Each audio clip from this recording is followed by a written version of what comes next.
Before the arrival of the Spanish, the land we know today as Colombia was home to diverse indigenous groups. These groups had their own languages, cultures, and yes, conflicts. The Muisca people, known for their gold work and trade, clashed with neighboring groups like the Panche.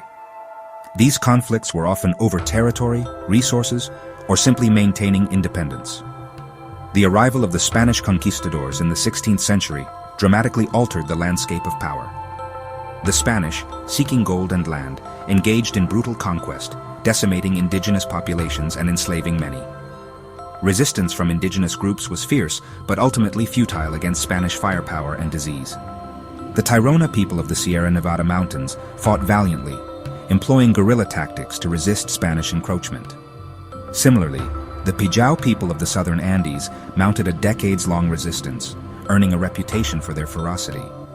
These early conflicts laid the groundwork for centuries of struggle for autonomy and self-determination in Colombia. The flames of revolution that swept across Latin America in the late 18th and early 19th centuries ignited in Colombia as well. Inspired by Enlightenment ideals and fueled by discontent with Spanish rule, Colombians yearned for self-governance. Figures like Simón Bolívar and Francisco de Paula Santander emerged as leaders, rallying the people against colonial authority. The fight for independence was a long and bloody one, marked by significant battles and shifting alliances. After achieving independence from Spain in 1819, the newly formed republic, Gran Colombia, faced internal divisions. Federalists, advocating for regional autonomy, clashed with centralists, who favored a strong central government. These ideological differences erupted into armed conflict, further dividing the nascent nation. The disintegration of Gran Colombia in 1830, giving rise to present-day Colombia, Ecuador, and Venezuela, did little to quell the political turmoil. The struggle for power between liberals and conservatives continued, laying the groundwork for future conflicts. The Thousand Days' War from 1899 to 1902 epitomized the deep-seated political and social divisions plaguing Colombia. This bloody conflict, sparked by economic hardship, political exclusion, and a contentious presidential election, pitted the Liberal Party against the ruling Conservative Party. Both sides were deeply entrenched in their ideologies, with the Liberals advocating for decentralization and free trade, while the Conservatives favored a centralized government and protectionist policies. The war ravaged the countryside, claiming an estimated 100,000 lives, mostly civilians.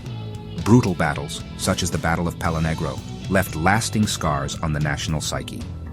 The conflict ended in a conservative victory, but the cost of victory was high.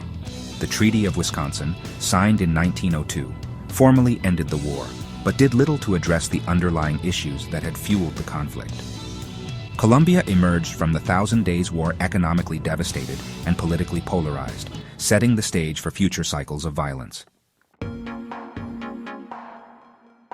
The assassination of liberal leader Jorge Eliezer Gaitan in 1948 unleashed a wave of violence known as La Violencia. This period, marked by brutal reprisals and widespread massacres, pitted liberal and conservative factions against each other in a spiral of revenge killings. Rural communities, often caught in the crossfire, bore the brunt of the violence. Paramilitary groups, aligned with both sides, terrorized peasants, displacing hundreds of thousands and deepening the social divide. La Violencia created a climate of fear and impunity, allowing for the emergence of guerrilla groups. The Revolutionary Armed Forces of Colombia, or FARC, founded in 1964, and the National Liberation Army, or ELN, formed in 1965, capitalized on the widespread discontent and offered an alternative to the established political order. These groups, espousing Marxist-Leninist ideologies, sought to overthrow the government and establish socialist regimes. Their emergence marked a new chapter in Colombia's long history of conflict, one that would have far-reaching consequences for decades to come.